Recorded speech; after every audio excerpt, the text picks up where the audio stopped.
Vamos avançar? Como seria a equação de Schrödinger, pessoal, em 3 dimensões? Então, vamos falar um pouquinho da equação de Schrödinger em 3 dimensões. Em 3 dimensões, eu só tenho que extrapolar. Olha só, eu tinha um momento na direção x, eu vou escrever agora um momento na direção y e um momento na direção z. E vou chamar os 3 de operadores. A função de onda de de Broglie, ou a função de onda de matéria, eu vou escrevê-la dessa maneira, e aqui entra, em vez de simplesmente kx, entra vetor k, produto interno, vetor posição. Então, x agora é um vetor posição. O momento agora ele é um vetor.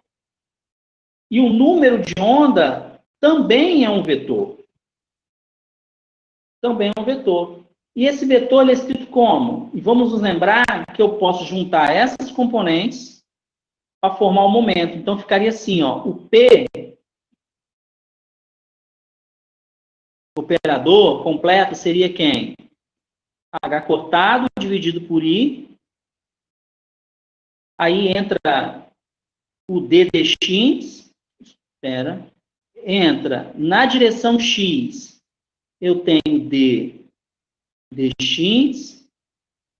Na direção Y, eu tenho D dy. E na direção Z, eu tenho D dz. Isso tudo aqui, x ddx, x chapéu ddx, y chapéu ddy, mais z chapéu ddz, eu abrevio isso tudo por esse operador aqui, ó. Esse operador é chamado de operador nabla.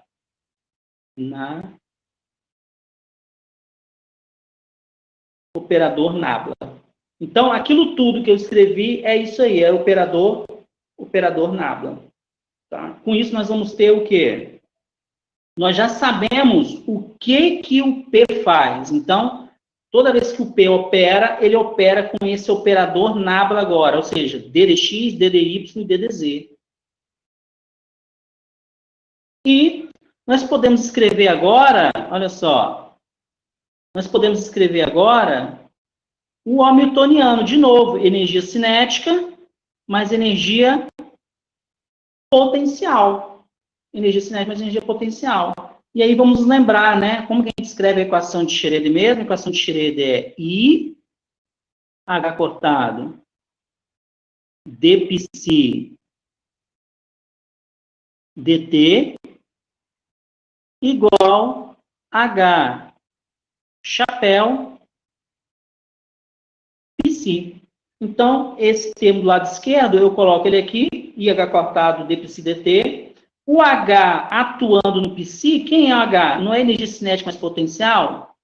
Então, P ao quadrado é fazer o quê?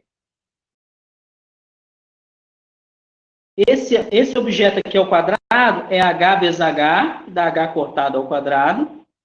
I ao quadrado fica I ao quadrado, que nós já sabemos que dá menos 1. E o nabla fica assim, ó, nabla, produto interno, ponto aqui, nabla. E nabla interno nabla vai ficar assim, ó. Vai ficar I ao quadrado dá menos H cortado ao quadrado. Nabla, produto interno nabla, a gente escreve assim, ó, sem flecha, nabla 2. Sem flecha, nabla 2. E aí nós temos que lembrar, o que seria esse nabla 2 ao quadrado? Eu não tenho uma derivada aqui, nabla 2 seria derivada segunda. Quem seria esse termo aqui? Derivada segunda, e ele também derivada segunda. Então vai ficar assim, ó. Olha aqui, ó.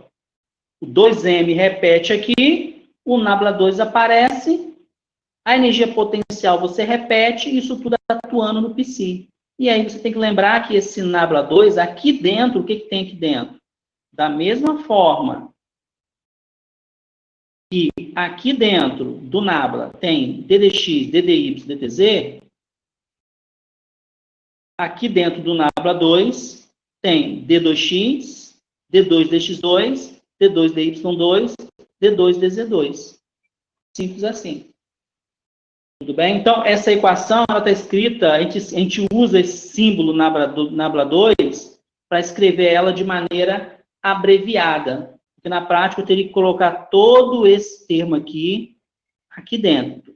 Para não ficar ocupando muito espaço, a gente escreve dessa forma. Tá? É uma simbologia muito utilizada no livro texto.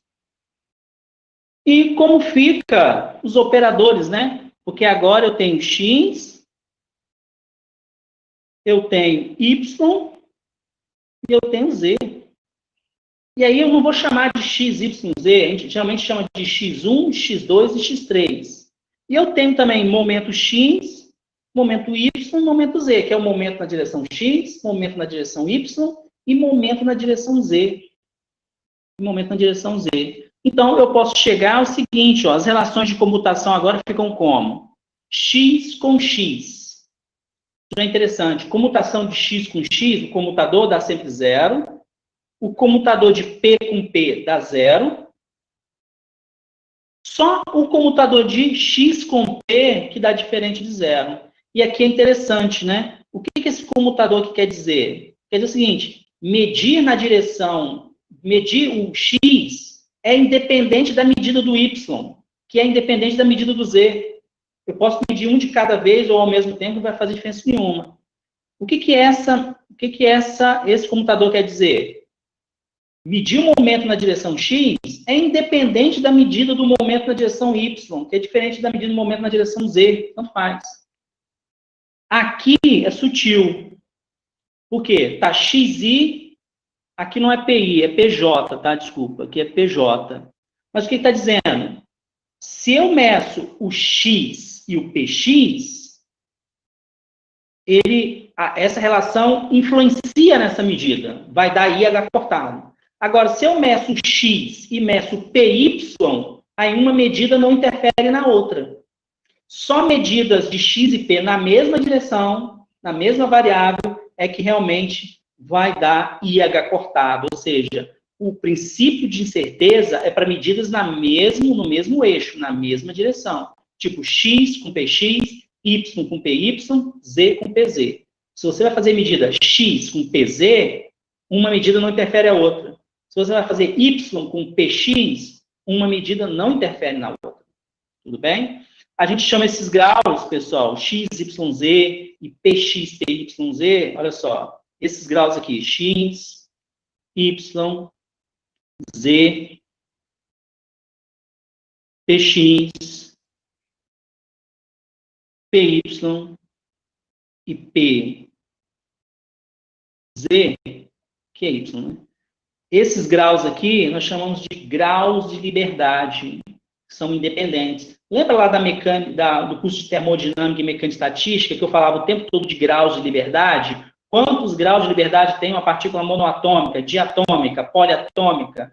Então, uma partícula livre, ela tem graus de liberdade x, y, z, por causa da posição, e px, py, pz, por causa do momento. Então, ela tem 6 graus de liberdade. Cada partícula. Mas vamos lembrar que a equação de Schrödinger, que nós estamos escrevendo aqui, ela descreve uma partícula. Então, que isso fique muito claro. A equação de Schrödinger, ela descreve uma partícula. E essa uma partícula tem 6 graus de liberdade. É uma partícula, tá? E 6 graus de liberdade.